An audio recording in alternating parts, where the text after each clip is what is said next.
Hi guys, BGC 110 നാലാമത്തെ ബ്ലോക്കാണ് നമ്മൾ സ്റ്റാർട്ട് ചെയ്യുന്നത്. അതിൽ ഫസ്റ്റ് അഥവാ വിക്ടോറിയൻ പോയട്രി സെക്കൻഡ് എന്ന് പറഞ്ഞ ബ്ലോക്കാണ്. അതിൻ്റെ ഫസ്റ്റ് യൂണിറ്റാണ് നമ്മളിന്ന് ചർച്ച ചെയ്യുന്നത്, അഥവാ മാത്യു അർണോൾഡ് അദ്ദേഹത്തിൻ്റെ വർക്കുകളെ കുറിച്ചിട്ട്. ഇനി സെക്കൻഡ് യൂണിറ്റും വരുന്നത് അദ്ദേഹത്തെക്കുറിച്ചിട്ടും അദ്ദേഹത്തിൻ്റെ വർക്കുകളും തന്നെയാണ്.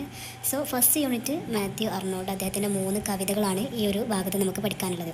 അങ്ങനെ ആദ്യം അദ്ദേഹത്തിനെ കുറിച്ചിട്ട് പറയുകയാണെങ്കിൽ 1822 ജനിച്ചു 1888 വരെയായിരുന്നു അദ്ദേഹത്തിൻ്റെ ആ ഒരു ജീവിതകാലം എന്ന് പറയുന്നത്. അദ്ദേഹം ഒരു മേജറായിട്ടുള്ള വിക്ടോറിയൻ പോയറ്റായിരുന്നു. അതുപോലെ കൾച്ചറൽ ക്രിട്ടിക്കായിരുന്നു, എസ്സേയിസ്റ്റ്. അദ്ദേഹത്തിൻ്റെ പോയംസ് മാത്രമല്ല ശ്രദ്ധിക്കപ്പെട്ടത്, also prose works are more important. അദ്ദേഹം എല്ലാ തരത്തിലും കഴിവുള്ളൊരു വ്യക്തിത്വമായിരുന്നു അദ്ദേഹം ഡോക്ടർ തോമസ് അർണോൾഡിൻ്റെ മകനാണ്. പിന്നെ അദ്ദേഹത്തിൻ്റെ തീംസ് അധികം നമുക്ക് കാണാൻ പറ്റുന്നത് ഒരു മെലൻകോളിക് ആയിട്ടുള്ള ഒരു സ്പിരിച്വൽ ക്രൈസിസ്, അതുപോലെ തന്നെ ഒരു ക്ലാസിക്കൽ ഇൻഫ്ലുവൻസ് ഒക്കെ അദ്ദേഹത്തിൻ്റെ റൈറ്റിങ്സിൽ നമുക്ക് കൂടുതലായിട്ട് കാണാൻ പറ്റും. അതുപോലെ തന്നെ വിക്ടോറിയൻ കാലത്തുള്ള ഒരു പ്രധാനപ്പെട്ട ഒരു തീമായിരുന്നു സെർച്ച് ഫോർ പെർമനൻസ്. അതിൻ്റെയൊക്കെ ഒരു അംശങ്ങൾ നമുക്ക് അദ്ദേഹത്തിൻ്റെ പോയംസിലും കാണാൻ പറ്റും. പിന്നെ നേച്ചറിനെ കുറിച്ചിട്ട് അദ്ദേഹം വളരെ മനോഹരമായിട്ട് പറയാറുണ്ട്. പിന്നെ അതുപോലെ തന്നെ അതിൻ്റെ സ്റ്റൈല് സിമ്പിളായിട്ടുള്ള സ്റ്റൈലാണ്. പിന്നെ അദ്ദേഹം അറിയപ്പെടുന്നത് കൺസിഡർ ചെയ്യുന്നത് one of the sage writers of Victorian age എന്ന് പറയപ്പെടുന്നു. അതും ആ ഒരു പ്രസിദ്ധിയും അദ്ദേഹത്തിനുണ്ട്. അപ്പം ഇത്രയൊക്കെയാണ് അദ്ദേഹത്തിനെ കുറിച്ച് കൂടുതലായിട്ട് പറയാനുള്ളത്. ഇനി അദ്ദേഹത്തിൻ്റെ ഫസ്റ്റ് പോയം നമുക്ക് പഠിക്കാനുള്ളത് ഷേക്സ്പിയർ എന്ന് പറയുന്ന പോയാണ്. ഓൾസോ നോ ഷേക്സ്പിയർ ആരാണെന്ന് ഞാൻ പറയേണ്ട ആവശ്യമില്ലല്ലോ. One of the most important European റൈറ്റേഴ്സിൽ പെട്ട ഒരാളാണ് അദ്ദേഹം പോയംസ് എഴുതാറുണ്ട്, എസ്സേസ് എഴുതിയിട്ടുണ്ട്. അതുപോലെ തന്നെ ഒരുപാട് പ്ലേസ് അദ്ദേഹം എഴുതിയിട്ടുണ്ട്. 37 എങ്ങാണ്ടാണ് തോന്നുന്നത് അദ്ദേഹം. അതിൽ ട്രാജഡീസ് ഉണ്ട്, കോമഡീസ് ഉണ്ട്, ട്രാജിക് കോമഡീസ് ഉണ്ട്. എല്ലാം അദ്ദേഹത്തിന് എല്ലാ കഴിവും അദ്ദേഹത്തിനുണ്ടായിരുന്നു. അദ്ദേഹത്തിൻ്റെ വർക്കിൽ നമുക്ക് അത്രയും ഒരു അദ്ദേഹത്തിൻ്റെ കഴിവ്, അദ്ദേഹത്തിൻ്റെ ജീനിയസ് നമ്മൾ അത്രയും അദ്ദേഹത്തിൻ്റെ വർക്കിൽ നമുക്ക് കാണാൻ പറ്റും. അപ്പം ഷേക്സ്പിയറിനെ കുറിച്ച് എഴുതിയിട്ടുള്ള ഒരു സോണറ്റാണ് ഇത്. സോണറ്റ് ഷേക്സ്പിയർ ആണല്ലോ സോണറ്റിൻ്റെ 154ഓളം സോണറ്റുകൾ അദ്ദേഹത്തിന് സ്വന്തമായിട്ട് ഷേക്സ്പിയറിനുണ്ട്. അതുപോലെ അദ്ദേഹത്തിനെ കുറിച്ചിട്ട് എഴുതിയ 14 വരെയുള്ള ഒരു സോണറ്റാണ് ഈ ഒരു ഷേക്സ്പിയർ എന്ന് പറയുന്ന ഈ ഒരു പോയം. ഇത് തുടങ്ങുന്ന തന്നെ ഷേക്സ്പിയറിനെ പ്രൈസ് ചെയ്തുകൊണ്ടാണ് ഈ ഒരു പോയം തുടങ്ങുന്നത്. അഥവാ ഷേക്സ്പിയർ എന്ന് പറഞ്ഞാൽ അദ്ദേഹം ഒരു മനുഷ്യനെക്കാട്ടിലും എത്രയോ മുകളിലുള്ളൊരു വ്യക്തിത്വമാണ്. അദ്ദേഹം ഭൂമിയിൽ മാത്രമല്ല, അദ്ദേഹം സ്വർഗത്തിലും അത്രയും ഇമ്പോർട്ടൻ്റ് ആയിട്ടുള്ള ഒരാളാണെന്ന് അദ്ദേഹം പറയാണ്. അതുപോലെ തന്നെ ഭൂമിയിലിരുന്നപ്പം അദ്ദേഹം ആയിരുന്നു ഏറ്റവും ജീനിയസ് ആയിട്ടുള്ള ഒരാൾ. അതുപോലെ മജസ്റ്റിക് ആയിരുന്നു, ദെൻ സെൽഫ് സഫീഷ്യൻ്റ് ആയിരുന്നു. മറ്റുള്ളവരുടെ ഒരു സഹായം അദ്ദേഹത്തിന് ആവശ്യം ഉണ്ടായിരുന്നില്ല. കാരണം മറ്റുള്ളവരെ ഇൻഫ്ലുവൻസ് ചെയ്യേണ്ട ഒന്നും അദ്ദേഹത്തിൻ്റെ ആവശ്യമില്ല. കാരണം അദ്ദേഹം തന്നെ സ്വയം ഒരു ജീനിയസ് ആയിരുന്നു. എല്ലാ കഴിവും അദ്ദേഹത്തിന് ദൈവം കൊടുത്തിട്ടുണ്ട് എന്നുള്ള രീതിയിലാണ് ഈ ഒരു പോയം തുടങ്ങുന്നത്. ഷേക്സ്പിയറിനെ കുറിച്ച് പ്രൈസ് ചെയ്തിട്ടുള്ള പോയം ആയിട്ടാണ് ഇത് സ്റ്റാർട്ട് ചെയ്യുന്നത്. പിന്നീട് പറയുന്നത് ഷേക്സ്പിയർ നമ്മുടെ ആളുകളുടെ ഇടയിൽ നിൽക്കാൻ ഇഷ്ടപ്പെടാത്ത ഒരാളായിരുന്നു. അഥവാ ഈ ഓർഡിനറി സ്ട്രഗിൾസിൽ നിന്ന് എസ്കേപ്പ് ചെയ്യാൻ ശ്രമിച്ച ഒരാളായിരുന്നു. അദ്ദേഹം ഒറ്റയ്ക്ക് ഒരു സോളോ ആയിട്ട് ഉള്ള ഒരു ജീവിതമായിരുന്നു അദ്ദേഹം ആഗ്രഹിച്ചിരുന്നത്. അങ്ങനെയാണ് അദ്ദേഹം ജീവിച്ചിരുന്നത്. അതുകൊണ്ട് തന്നെ മറ്റുള്ള പ്രശ്നങ്ങൾ, അങ്ങനത്തെ ഒരു ബുദ്ധിമുട്ടുകളൊന്നും അദ്ദേഹത്തിന് ഉണ്ടായിരുന്നില്ല. അദ്ദേഹം വളരെ സ്ട്രോങ് ആയിട്ടുള്ള ഒരാളായിട്ട് തന്നെയായിരുന്നു. മറ്റുള്ളവരുടെ ഇടയിലാകുമ്പോൾ സ്വാഭാവികമായിട്ട് നമുക്കറിയാലോ പല പ്രശ്നങ്ങളും നേരിടേണ്ടി വരും. പക്ഷേ അദ്ദേഹം സ്വയം ഒഴിഞ്ഞു മാറി സ്വയം ഒറ്റയ്ക്ക് ഒരു ഇതിൽ ജീവിക്കാനാണ് അദ്ദേഹം ആഗ്രഹിച്ചിരുന്നത്. സോ അങ്ങനെയാണ് അദ്ദേഹത്തിൻ്റെ പല വർക്കുകളും ഉണ്ടായത് തന്നെ.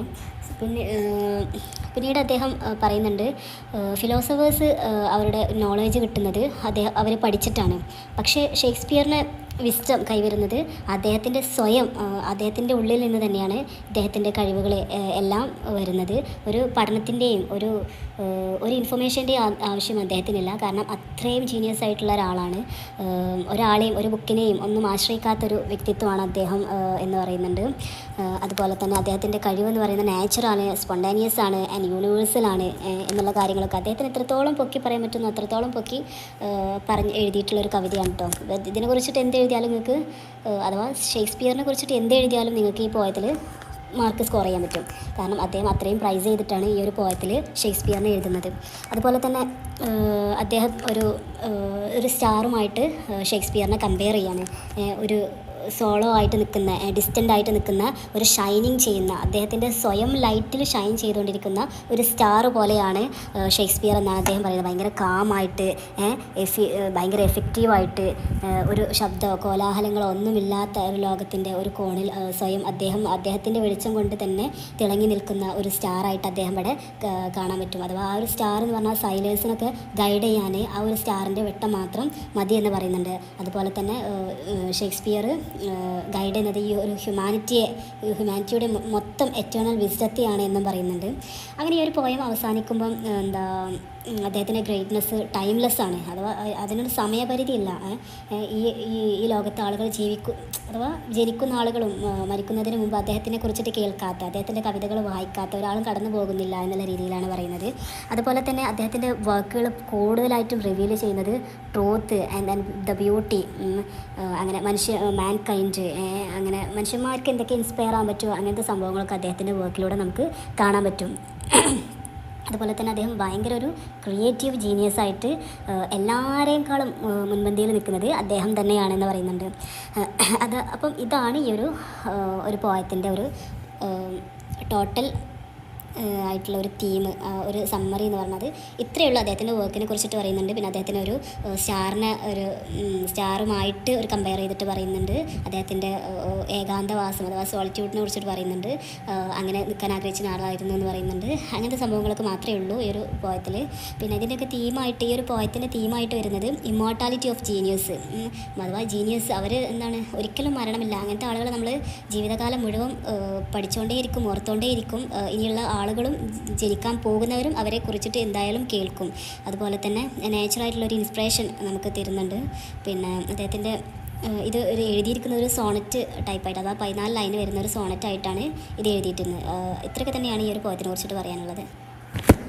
ഇനി നമുക്ക് അടുത്ത് നോക്കാനുള്ളത് അദ്ദേഹത്തിൻ്റെ ടു മാർഗരേറ്റ് എന്ന് പറഞ്ഞിട്ടുള്ള ഒരു പോയം. ഇറ്റ്സ് ഓൾസോ ഒരു മെലൻകോണിക് ആയിട്ടുള്ള ഒരു പോയം. ഭയങ്കര ഐസൊലേഷൻ, ഏകാന്തത, ഒരു സോറോ ആയിട്ടുള്ള ഒരു സോങ് ആയിട്ട് നമുക്ക് പറയാൻ പറ്റും. നമുക്ക് നോക്കാം ഇതിൻ്റെ തീം, കാര്യങ്ങൾ, സമ്മറിയൊക്കെ എന്താണെന്നുള്ളത്. 1852 ഇത് പബ്ലിഷ് ചെയ്തിട്ടുള്ളത്. ഈ ഒരു പോയം സ്റ്റാർട്ട് ചെയ്യുമ്പോൾ തന്നെ ഒരു സ്പ്രിംഗ് സീസണിൽ നമുക്ക് കാണാൻ പറ്റുന്ന സീനറീസൊക്കെ വെച്ചിട്ടാണ് ഈ ഒരു ഇത് സ്റ്റാർട്ട് ചെയ്യുന്നത്. അഥവാ ഫ്ലവേഴ്സ് ബ്ലൂം ചെയ്തിരിക്കുന്നത്, ബേർഡ്സ് സിങ് ചെയ്തുകൊണ്ടിരിക്കുന്നത്, the nature is alive and harmonious. അതുപോലെ തന്നെ പ്രകൃതി എപ്പോഴും ആ ഒരു നല്ലൊരു മനോഹരമായിട്ടുള്ള രീതിയിൽ തന്നെയാണ് നിലകൊള്ളുന്നത്. പക്ഷേ അദ്ദേഹം പോയിട്ട് ഒരു ലോൺലി ആയിട്ട്, ഒരു ഡിസ്കണക്റ്റഡ് ആയിട്ട് അദ്ദേഹത്തിന് ഫീൽ ചെയ്യാണ്. ഇത്രയും മനോഹരമായിട്ടുള്ള കാഴ്ചകൾ പുറത്തുണ്ടായിട്ട് പോലും അദ്ദേഹത്തിൻ്റെ ഒരു സന്തോഷമില്ലാത്ത പോലെ, ഭയങ്കര ഒരു ഏകാന്തത അദ്ദേഹത്തിൻ്റെ മൈൻഡിൽ ക്രിയേറ്റ് ആവുകയാണ്. പിന്നീട് അദ്ദേഹം പറയുന്നത്, അദ്ദേഹം മനുഷ്യന്മാരെ കമ്പയർ ചെയ്യുന്നത് ഒരു വിശാലമായിട്ടുള്ള ഒരു സമുദ്രത്തിൽ ഒറ്റപ്പെട്ട് കിടക്കുന്ന ദ്വീപുകൾ, ഓരോ ദ്വീപുകളെയും ആയിട്ടാണ് മനുഷ്യന്മാരെ കമ്പയർ ചെയ്യുന്നത്. അഥവാ അവരൊക്കെ സെപ്പറേറ്റ് ആയിട്ടാണ് നിൽക്കുന്നത്. അവർക്ക് ഒരുമിച്ച് കൂടണം എന്ന ആഗ്രഹമുണ്ട്. ഇറ്റ് മേ ബി അദ്ദേഹത്തിൻ്റെ ലവറിനെ കുറിച്ചിട്ടായിരിക്കാം ഈ ഒരു പോയം സൂചിപ്പിക്കുന്നത്. ഇന്നർ മീനിങ് ആയിട്ട് നമുക്ക് ഉദ്ദേശിക്കാം. അങ്ങനെ ആയിരിക്കും. അദ്ദേഹത്തിന് ലവ്ഡുമായിട്ട് കണക്റ്റ് ആവാൻ അദ്ദേഹം ആഗ്രഹിക്കുന്നുണ്ടെങ്കിൽ പോലും ഫേറ്റ് കാരണം ഒരുമിക്കാൻ കഴിയാത്തൊരു ആ ഒരു നോവ് അദ്ദേഹത്തിൻ്റെ പോയംസിൽ നമുക്ക് കാണാൻ പറ്റും. അതുപോലെ ആയിരിക്കാം മേ ബി ഇത് പറയുന്നതെന്ന് തോന്നുന്നു. അഥവാ ഒറ്റപ്പെട്ട് കിടക്കുന്ന ദ്വീപസമൂഹങ്ങൾ പോലെയാണ് മനുഷ്യന്മാർ. അവർ ഒരുമിക്കാൻ ആഗ്രഹിക്കുന്നുണ്ടെങ്കിൽ പോലും ആ ഉപ്പുവെള്ളം അവരെ തടഞ്ഞു നിർത്തുന്ന ആ ഒരു നിരാശപ്പെടുത്തുന്ന ആ ഒരു സത്യം അദ്ദേഹം തിരിച്ചറിയാൻ അത് നമ്മളോട് പറയാണ്. അതുപോലെ അദ്ദേഹം ഒരു കണക്ഷന് വേണ്ടിയിട്ട് അതിയായി ആഗ്രഹിക്കുന്നുണ്ട്. ഒരു യൂണിറ്റിക്ക് വേണ്ടിയിട്ട് അദ്ദേഹം ഭയങ്കരമായിട്ട് ആഗ്രഹിക്കുന്നത് നമുക്ക് കാണാൻ പറ്റും, ഒരു കമ്പാനിയൻഷിപ്പിന് വേണ്ടിയിട്ട്. പക്ഷേ മനുഷ്യന്മാർക്ക് ഒരിക്കലും അടുക്കാൻ പറ്റുന്നില്ല. അവരങ്ങനെ ആഗ്രഹിക്കുന്നുണ്ടെങ്കിൽ പോലും വിധി അവിടെ ഒരു വിലങ്ങതടിയായിട്ട് നിൽക്കുമ്പം അവർക്കൊരിക്കലും ഒരുമിക്കാൻ കഴിയുന്നില്ല എന്നുള്ള കാര്യങ്ങൾ പറയാണ്. പിന്നീട് അദ്ദേഹം പറയുന്നത് ഈ ഒരു സെപ്പറേഷൻ എന്ന് പറയുന്നത് മനുഷ്യന്മാർ സ്വയം ഉണ്ടാക്കുന്നതല്ല, അഥവാ ആക്സിഡൻ്റായിട്ട് സംഭവിക്കുന്നതല്ല. അത് ഗോഡ് ക്രിയേഷനാണ്. അത് ഗോഡ് തന്നെ ഉണ്ടാക്കുന്നതാണ്. ശരിയാണ്. അത് സമുദ്രം ഉണ്ടാക്കിയതും അതിലുള്ള ദ്വീപുകൾ ഉണ്ടാക്കിയതും എല്ലാം ഗോഡാണെന്ന് പറയുന്നത്. അപ്പോൾ ഇത് രണ്ടും മനുഷ്യന്മാർ ഒരുമിക്കണ്ട എന്നുള്ള രീതിയിൽ തന്നെയാണ് ഇത് ഗോഡ് ഇങ്ങനെ ക്രിയേറ്റ് ചെയ്തത് എന്നും അദ്ദേഹം പറയുന്നുണ്ട്. സോ നമുക്കൊരിക്കലും നമ്മുടെ വിധി ഒരിക്കലും നമുക്ക് ഒരുമിക്കാൻ വേണ്ടിയിട്ട് സപ്പോർട്ട് ചെയ്യുന്നില്ല എന്ന് പറഞ്ഞിട്ടുള്ള ഒരു ഹോപ്പ്ലെസ് ആയിട്ടുള്ള ഒരു ടോണാണ് ഈ ഒരു പോയത്തിനുള്ളത്. അങ്ങനെ ഒരു ട്രാജിക് ആയിട്ടുള്ള ഒരു എൻഡ് ഈ പോയത്തിന് നമുക്ക് കാണാം. അങ്ങനെ പറഞ്ഞിട്ട് ഈ ഒരു പോയം അങ്ങനെ അവസാനിക്കുകയാണ്. ഇത്രയേ ഉള്ളൂ. ഭയങ്കര ഷോർട്ടായിട്ടുള്ളൊരു പോയാണ്. സമ്മറി, പക്ഷേ ഇന്നർ മീനിങ് ആയിട്ട് നമുക്ക് ഒരുപാട് കാര്യങ്ങളൊക്കെ ഇതിൽ ഉൾക്കൊള്ളിക്കാൻ പറ്റും. അദ്ദേഹം ഒരു മനോഹരമായിട്ടുള്ള ഒരു കാഴ്ചകൾ അദ്ദേഹം കാണുന്നുണ്ടെങ്കിലും പക്ഷേ അദ്ദേഹത്തിൻ്റെ മനസ്സിൻ്റെ ഒരു വേദന, അദ്ദേഹത്തിൻ്റെ ഒരു യൂണിറ്റിക്ക് വേണ്ടിയിട്ട് അദ്ദേഹത്തിൻ്റെ മനസ്സ് കൊതിക്കുന്ന ഒരു വെമ്പൽ നമുക്ക് കാണാൻ പറ്റും. അതുപോലെ തന്നെ ഇത് സ്വയം ഉണ്ടാകുന്നതല്ല, മനുഷ്യന്മാരുണ്ടാക്കുന്നതുമല്ല, അത് ഗോഡ് ക്രിയേഷൻ ആണെന്ന് പറഞ്ഞിട്ട് ആ ഒരു ട്രാജിക് എൻഡിലൂടെ ഈ ഒരു പോയം അവസാനിക്കുന്നത് നമുക്ക് കാണാൻ പറ്റും. ഇതൊരു ലോങ്ങിങ് ഫോർ ലവ് ആയിട്ട് നമുക്ക് കണക്കാക്കാൻ പറ്റും. അതുപോലെ തന്നെ ഒരു നേച്ചുറൽ, അതുപോലെ തന്നെ ഹ്യൂമാനിറ്റി തമ്മിലുള്ള ഒരു കണക്ഷൻ നമുക്ക് കാണാൻ പറ്റും. അതുപോലെ തന്നെ ഒരു ഫേറ്റിൻ്റെ ഒരു വിളഞ്ഞാട്ടം നമുക്കിവിടെ കാണാൻ പറ്റും. ഇത് ഭയങ്കര ഒരു റിച്ച് ഇമേജറി ആയിട്ടുള്ള ഒരു റൊമാൻറ്റിക് ഇൻഫ്ലുവൻസിൽ എഴുതിയിട്ടുള്ളൊരു പോയം ആണ്. അതുപോലെ തന്നെ വിക്ടോറിയൻ ഡൗട്ട്, മരണമാണോ ജീവിതമാണോ നല്ലത് എന്നൊക്കെയുള്ള ഒരു ഡൗട്ട് ആ വിക്ടോറിയൻ കാലത്ത് ഒരുപാട് എഴുത്തുകൾ നമുക്ക് കാണാൻ പറ്റും. ചിലർ പറയും മരണമാണ് നല്ലത്, അത് ഒരു എറ്റേണൽ റെസ്റ്റ് ആയിട്ട് നമുക്ക് എപ്പോഴും ഉണ്ടാവും. ചിലർ പറയും ജീവിതം ആണ് അതിലേറെ നല്ലത് എന്നുള്ള ആ ഒരു ഡൗട്ട് അന്നത്തെ പല എഴുത്തുകളിലും കാണാൻ പറ്റും. അതുപോലെ നമുക്ക് ഇതിലും കാണാൻ പറ്റും. അതുപോലെ സിമ്പിൾ ലാംഗ്വേജ്, മ്യൂസിക്കൽ ലാംഗ്വേജ് ആണ് ഇത് ഉപയോഗിച്ചത്. ഇങ്ങനെ ഒരു ഡീപ്പ് ആയിട്ടുള്ളൊരു സാഡ്നെസ് നമുക്ക് ഈ പോയത്തിലുടനീളം നമുക്ക് കാണാൻ പറ്റും.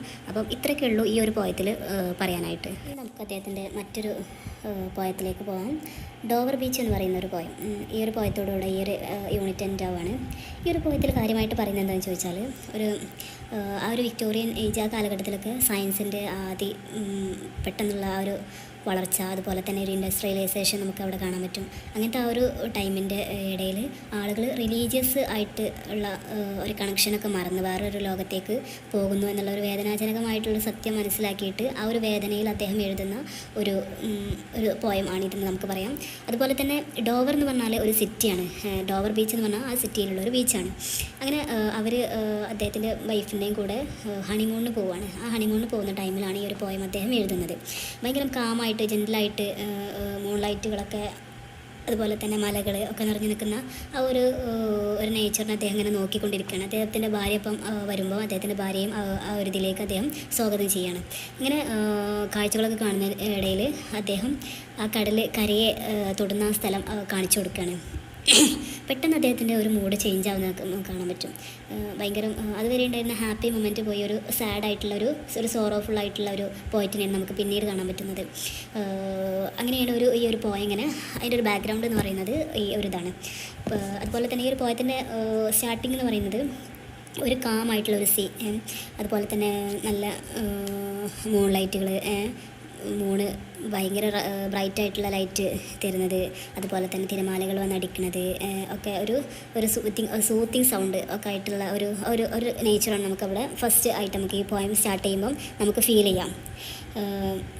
ബട്ട് ഇങ്ങനെയൊക്കെ ആണെങ്കിലും പിന്നീട് അദ്ദേഹത്തിന്, ഞാൻ പറഞ്ഞല്ലോ, ഒരു മൂഡ് ചേഞ്ച് ആയി എന്ന് പറഞ്ഞല്ലോ, അതോടുകൂടി അദ്ദേഹത്തിൻ്റെ ഒരു മൂഡ് ചേഞ്ച് ആവണം. ഭയങ്കര സാഡ്നെസ് ആയിട്ട് ഒരു മെലങ്കോളി ആയിട്ടുള്ള ഒരു മൂഡിലേക്ക് അദ്ദേഹം പോവുകയാണ്. അദ്ദേഹം പറയുന്നത് എന്താണെന്ന് വെച്ചാൽ, ഗ്രീക്ക് ട്രജേഡിയനായിരുന്ന സോഫോക്ലസ് അദ്ദേഹത്തിനെയാണ് ഈ ഒരു സമയത്ത് അദ്ദേഹം ഓർക്കുന്നത്. അദ്ദേഹത്തിൻ്റെ വർക്കിൽ കുറേ കാലം മുന്നേ പറഞ്ഞിരുന്നു, അതുപോലെ ഈ ഒരു വേവിൻ്റെ സൗണ്ടുകൾ അദ്ദേഹം കേൾക്കുമ്പം എന്തോ ഒരു മിസറി, അതുപോലെ തന്നെ മനുഷ്യന്മാരെ സഫറിങ്, നമ്മുടെ ജീവിതത്തിൽ വരുന്ന സഫറിങ് കാര്യങ്ങളൊക്കെയാണ് അദ്ദേഹത്തിന് ഓർമ്മ വരിക എന്നുള്ളത് സോഫോക്ലസ് പറഞ്ഞിരുന്നതായിട്ട് ഈ പോയറ്റ് ഓർക്കുകയാണ് ആ ടൈമിൽ. അപ്പം അദ്ദേഹത്തിനും അതുപോലെ തന്നെ തോന്നുകയാണ് ഇതൊരു symbol of eternal sorrow of mankind ആയിട്ട് അദ്ദേഹത്തിന് തന്നെ ഫീൽ ചെയ്യുകയാണ്. അപ്പോൾ അയാൾ പറഞ്ഞ് ശരിയാണ്, ശരിക്കും ഇദ്ദേഹത്തിനും അങ്ങനെ തന്നെ ഒരു ഫീൽ ചെയ്യുകയാണ്. ഈ ഒരു ഷോറ്, ആ ഒരു വേവിൻ്റെ ശബ്ദം ഒക്കെ കേൾക്കുമ്പോൾ മനസ്സിലേക്ക് എന്തൊക്കെ ഒരു സ്ട്രഗിൾസ് ആയിട്ടൊക്കെ ഇങ്ങനെ മനുഷ്യൻ്റെ ഉള്ളിലേക്ക് കടന്നു വരികയാണ്. അഥവാ മനുഷ്യൻ്റെ ആ സഫറിങ്, സ്ട്രഗിൾസ് ഒക്കെയാണ് ഈ ഒരു കടലിൻ്റെ ആ തിരമാലകൾ സൂചിപ്പിക്കുന്നത് എന്നുള്ള രീതിയിലാണ് അദ്ദേഹം പറയുന്നത്. Then Arnold introduce the metaphor of the sea of faith. അദ്ദേഹം ഒരു കാലത്ത് അദ്ദേഹത്തിന് ഈ ഒരു സീ കാണുമ്പം അദ്ദേഹത്തിന് ഒരു കംഫർട്ട്, അതുപോലെ ഒരു യൂണിറ്റി ഒക്കെ ആയിരുന്നു അദ്ദേഹത്തിന് ഫീൽ ചെയ്തിരുന്നത്. പക്ഷേ ഇപ്പോൾ അദ്ദേഹത്തിന് ആ ഒരു ഫെയ്ത്ത് നഷ്ടപ്പെട്ടു എന്നാണ് പറയുന്നത്. അതില്ലാതായി, അത് മാഞ്ഞു പോയിക്കൊണ്ടിരിക്കുന്ന ഒരു കാഴ്ചയാണ് അദ്ദേഹം ഇപ്പോൾ കണ്ടുകൊണ്ടിരിക്കുന്നത്. വെറും ഈ ഒരു സീ എന്ന് പറയുന്നത് വെറും ഒരു എംപ്റ്റിനെസ് ആയിട്ട്, അതുപോലെ ഒരു ഡാർക്ക്നെസ് ആയിട്ട്, ഡൗട്ടായിട്ട് ഇപ്പോഴും ഇങ്ങനെ നിലനിൽക്കുന്നു എന്നാണ് അദ്ദേഹം പറയുന്നത്. ഒരു റെസ്റ്റ്ലെസ് ആയിട്ടുള്ള ഒരു വേവുകൾ ഇങ്ങനെ വരുന്നോണ്ടിരിക്കുമ്പോൾ അത്രയും സ്ട്രഗിൾസ് കാര്യങ്ങളൊക്കെ ഇങ്ങനെ മനുഷ്യൻ്റെ മനസ്സിലേക്ക് കടന്നു വരുന്നതിനെ കുറിച്ചിട്ടാണ് ഇത് പറയുന്നത്. ഞാൻ പറഞ്ഞല്ലോ, അന്നത്തെ ഒരു ഇൻഡസ്ട്രിയലൈസേഷനും അതുപോലെ ആ സയൻസിൻ്റെ ഒരു വളർച്ചയൊക്കെ അവരുടെ വിശ്വാസത്തെ എടുത്തു കളഞ്ഞു എന്നുള്ള ഒരു വേദന ഈ കവി ഈ പോയത്തിലൂടെ നമുക്ക് പങ്കുവെക്കുകയാണ്. അതുപോലെ തന്നെ ഈ ഒരു കഥയുടെ അവസാനം വരുന്നത്, ഈ ലോകത്ത് എന്തൊക്കെ ഉണ്ടായാലും പക്ഷേ ഫെയ്ത്ത് മാത്രം, നമ്മുടെ ലവിനോടുള്ള ഒരു ഫെയ്ത്ത് മാത്രമേ നിലനിൽക്കുള്ളൂ എന്ന് പറഞ്ഞിട്ടാണ് ഈ ഒരു പോയം എൻഡ് ആവുന്നത്. അഥവാ മനുഷ്യ ഫുൾ ഓഫ് സ്ട്രഗിൾസാണ്, കൺഫെഷനാണ് ആൻഡ് കോൺഫ്ലിക്റ്റാണ്. ഇതിൻ്റെ ഇടയിലാണ് മനുഷ്യന്മാർ ജീവിക്കുന്നത്. പക്ഷേ അവിടെ ഒരു ലവ് ഉണ്ടെങ്കിൽ, അതിൻ്റെ ഒരു ഫെയ്ത്ത് ഉണ്ടെങ്കിൽ നമ്മൾ ഒരുപാട് ഹാപ്പി ആവും.